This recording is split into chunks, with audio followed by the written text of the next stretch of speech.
Dalam setiap hari itu orang kalau tidak memberi, ya menerima. Dan kalau dia tidak bisa mengambil, menerima, tidak bisa menerima uang, menerima pahala. Jangan sampai duit tidak dapat, pahala juga tidak dapat. Wah, itu adalah kerugian ganda. Nah, kalau kita bisa dapat duit, dapat uang, dapat harta juga, dapat pahala. Nah, kalau kita tidak, kemungkinan kecil untuk dapat duit karena tidak usaha, tidak bisnis, karena kesulitan keadaan ekonomi sulit, ya minimal dapat pahala. Dari mana kita dapat pahala? Bersedekah. Bersedekah apa? Iya, bersedekah macam-macam sedekah. Sedekah senyum, sedekah sapaan, sedekah kunjungan, sedekah berilmu, beri pengalaman, memberikan semangat, itu semuanya adalah pahala. Yang boleh jadi juga nanti akan mengundang harta, meskipun tidak besar. Jadi mari kita berusaha untuk menambah income kita dalam bentuk kebaikan-kebaikan duniawi. Sebab begini, ada ulama, ustadz sudah terkenal yang justru sekarang menjadi olok-olokan umat. Ya tentu ada yang mengoloknya, ada yang memujanya. Yang ingin saya bicarakan adalah yang mengolok-olok umat. Akhirnya karena mengolok-olok ustadz, kiai, ulama, akhirnya agamanya juga yang diolok-olok. Karena apa? Ya karena berusaha untuk mengkapitalisasi agama.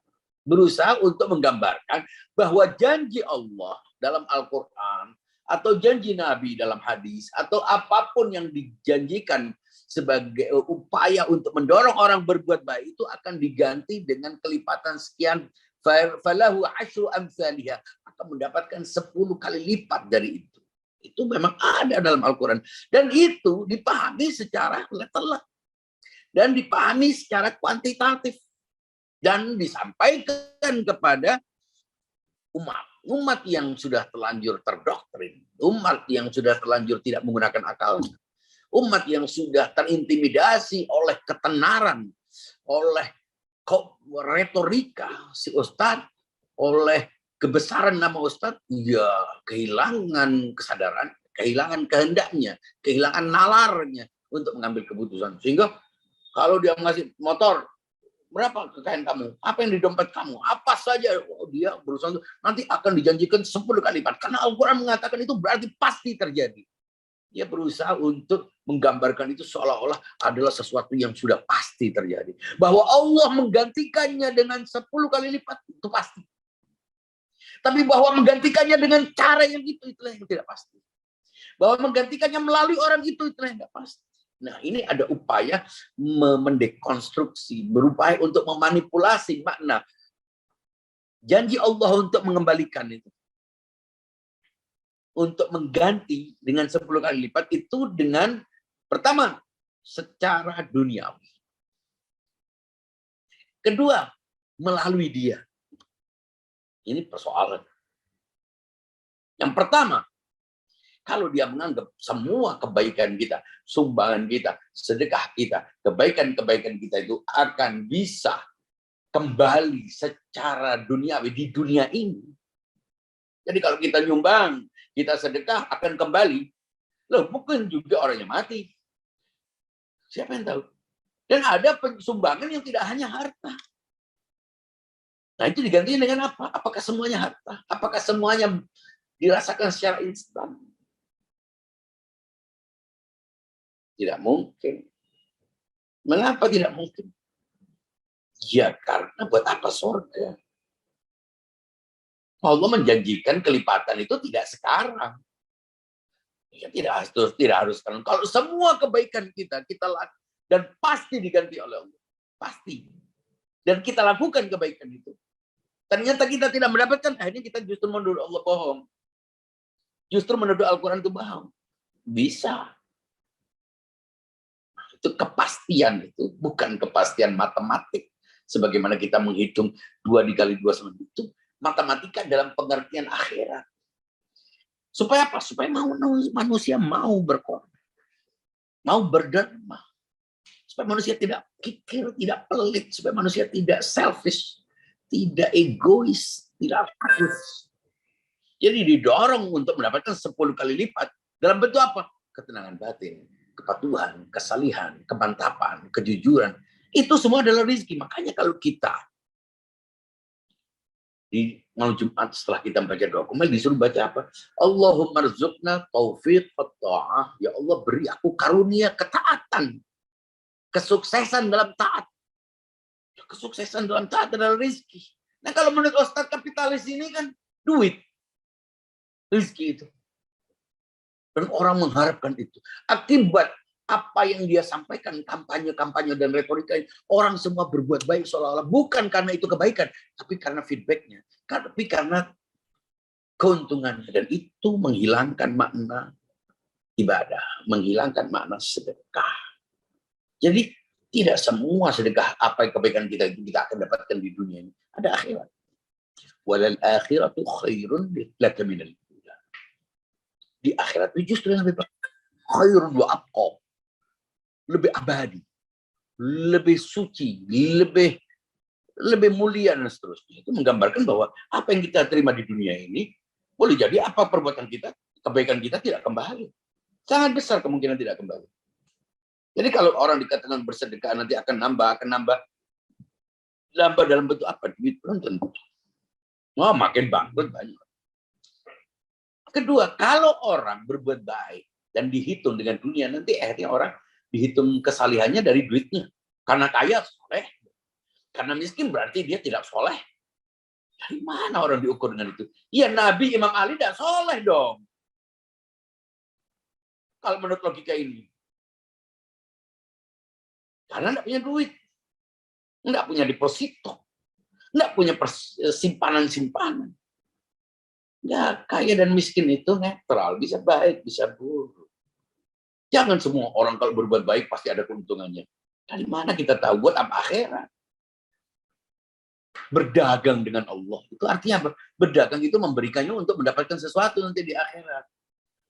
Bukan kalau kita di sini, kita mau ibadat karena memberikan keuntungan ketenangan kepada kita, karena jodoh, karena rizki. Rizki yang kita minta juga duit. Bukan itu. Makanya kita katakan Allahumma rzuqna taufiqa ta'ah. Beri aku rizki, bukan rizki duit.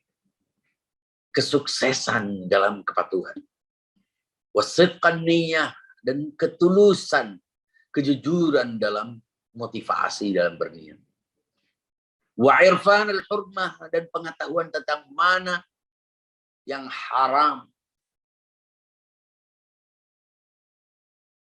irfan al-hurmah maksudnya, wa akrimna bil huda wal istiqamah, muliakan kami dengan petunjuk. Itu semuanya metafisik, itu semuanya imaterial, itu semuanya abstrak, tidak ada bendanya. Dan itu adalah rezeki tertinggi. Makanya Allah berkata, orang-orang nanti yang terbunuh di jalan Allah itu tidak mati, dapat rezeki. Kematian kok rezeki. Nah, itu kalau menurut logika Ustadz kapitalis ini tidak masuk, semuanya harus ada bentuknya. Jadi nanti kekayaan orang akan terlihat. Ini karena sholat malamnya bagus. Ini karena rumahnya mewah, oh berarti dia sholat tahajudnya bagus. Ini karena nggak bisa, itu agama ATM, itu pembodohan, itu disakralisasi, itu penjajahan, itu eksploitasi, dan itu ustadz palsu. Mungkin kalau ustadz dari segi ngaji agama ya, tapi dari sisi ulama itu artinya yang innama yakhshallah min ibadil ulama. Saya tidak bicara tentang 1-2 orang. Pola modus mengeksploitasi posisi keulamaan itu sudah hampir banyak dilakukan orang. Sehingga hampir sedikit orang ulama yang benar-benar ulama. Rata-rata mengeksploitasi posisi, gelar, nama, ingin dihormati. Nabi justru tidak ingin dihormati, orang-orang ingin dihormati. Artinya bukan tidak boleh menghormati orang, tapi jangan ingin dihormati. Orang menghormati wajar. Tapi jangan penghormatan menjadi tujuan. Jangan orang karena tahu kita ulama, lalu kita ambil duitnya. Kita paksa, kita intimidasi, kita takut-takuti, kita yakinkan bahwa dia akan mendapatkan uang. Dari mana? Tidak ada itu pembodohan. Yang jelas itu, pembodohan asli. Kapitalisasi agama. Kita berbuat baik, karena itu baik. Perkara kita akan mendapatkan gantinya di dunia atau akhirat, akhirat tentu lebih kita perlukan. Dan karena itu kita berbuat. Kalau semuanya dapat dan ada hasilnya, kita berbuat, tidak lihat hasilnya. berbuat lagi, tidak ada hasilnya. Wah, ini tidak percaya kepada agama kita. Itu namanya agama kapitalis, agama ATM, dan bukan itu yang diajarkan oleh Nabi.